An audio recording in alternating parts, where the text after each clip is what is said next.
Thinking about quitting alcohol? Well, the first 7 days are critical, and you need to know exactly what to expect. The first week can either make you or break you. So today we are going over everything that you should expect from an hour-by-hour perspective. So make sure to watch this entire video to give you the best chance at getting through that first week without drinking. So a very quick introduction, my name is Leon Sylvester. I'm the founder of SoberClear.com, which is a company that works with business owners and professionals and gives them a totally new method to control their drinking. We've worked with over 400 clients, including professionals from NASA, from Forbes, from JP Morgan, and I myself drank alcohol for close to a decade, trying AA and willpower and going to church. But for the past 6 years, I've not touched a drop of alcohol, and most importantly, I have no desire to drink. So if you want more information on coaching and how the program and how the method works, just go to SoberClear.com. Or if you want a free video training that shows you how the method actually works in a lot of detail, so click the link in the description. It's a video I don't publish anywhere else online. And now let's get into the video.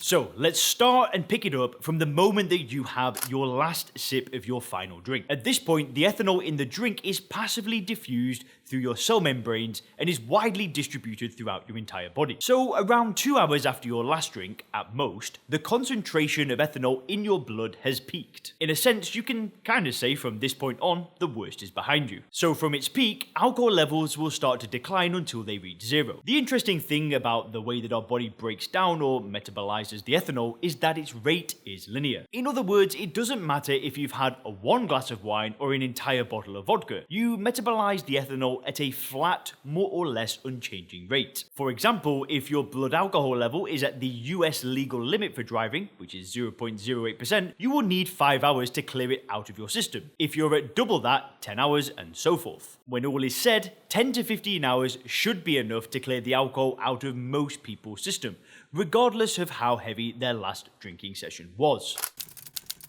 At this point, you have metabolized all the ethanol out of your system and are officially alcohol-free. But things will only get worse before they get better, at least for a little bit more. This is because the moment that your blood levels return to zero often marks the arrival of the dreaded hangover. The most prominent symptoms are a headache, weakness, tiredness, thirst, and nausea. You might also have problems with concentrating, and your alertness might suffer as well. To get a hangover, you usually need to have peaked your blood alcohol level at a minimum of 0.1%, which is 20% higher than the legal driving limit. On the other hand, about 25% of people appear to be immune to hangovers, even at far higher blood alcohol concentrations. The reason for these differences is not known, just as the cause of the hangover itself are not yet really clear. Some researchers used to believe that dehydration might be the culprit, but that is no longer accepted. It is possible that acetaldehyde, the major alcohol metabolite, is at least partly to blame. More recent research, however, suggests that an overactive or imbalanced immune system might actually be the cause. Either way, what is certain is that there is no treatment for the hangover. You will just have to wait for it to kind of get rid of itself on its own.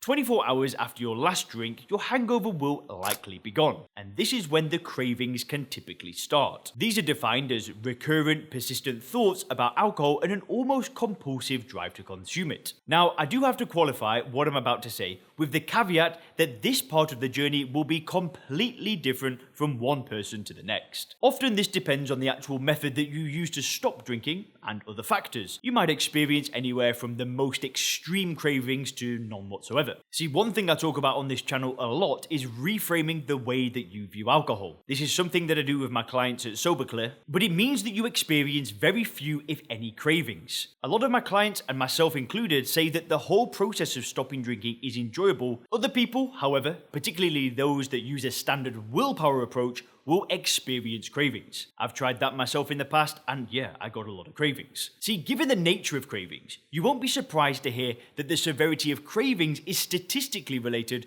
to your probability of relapse. In other words, the more severe your cravings at this point, the lower your chances of staying sober in the long run actually are. This applies regardless of if you are trying to quit on your own or as part of an inpatient scheme. Though you might get cravings at any time or place, they are particularly likely in the presence of stimuli that you have associated with your drinking. For example, passing outside of a bar or speaking to a former drinking buddy, maybe seeing drink-related stimuli in films or television or marketing, and so on. Now, when it comes to dealing with cravings, there are two possible extremes of action. On the one hand, you can choose a strategy of mindfulness. You can simply observe the cravings as they arise internally without judging them or trying to fight them. The idea being that through awareness, you will end up breaking the cycle of your instinctive habitual responses to the cravings. The other extreme is to choose a strategy of active distraction. Try and fill your mind with other thoughts or actively start doing something completely unrelated to drinking. And I'm curious, which of these two strategies do you think gives the better results on average? Let us know in the comment section, would be really awesome to hear from you guys. And if you're wondering which of the two strategies is better,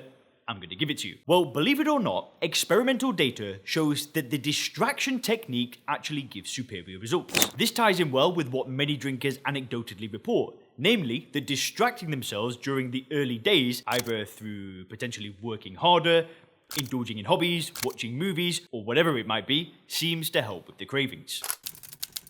Now, with or without cravings, these first few days might also be challenging as your brain is suddenly forced to rewire in a million different ways. Multiple neurotransmitter systems and brain regions that were heavily modified during years of drinking now have to adjust to the sudden absence of ethanol. One of these systems involves glutamate, the major excitatory neurotransmitter in the brain. Having been artificially suppressed by ethanol, the glutamate system will now suddenly go into overdrive. This, together with the imbalances in other neurotransmitter systems, contributes to increased anxiety, agitation, irritability, as well as difficulties in concentration. During this time, your sleep is also likely to suffer. You might have difficulties falling asleep as well as sustaining a good night of rest, meaning you will find yourself prematurely awakening and unable to fall back asleep easily. The good news is that these symptoms will only last a few days, and by the end of the first week, most people can expect to see a dramatic improvement across the board.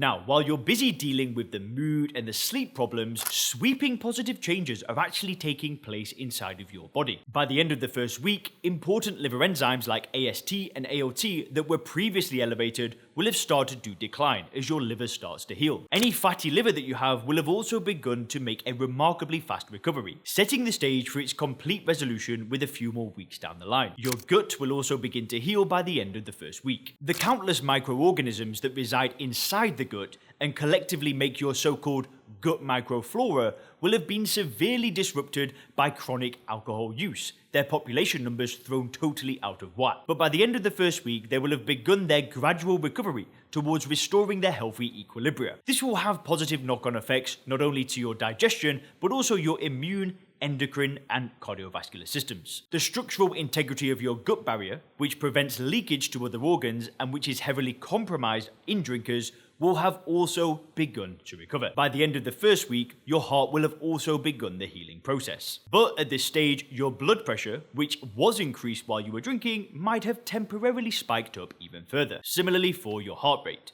which might also be more spiked than when you were drinking. There is no reason to worry, however, as this is only a normal part of the healing process, and after a few more weeks, both blood pressure and heart rate will have normalized. And if you click the video on the screen now, you can learn 3 secrets to getting in control of your drinking.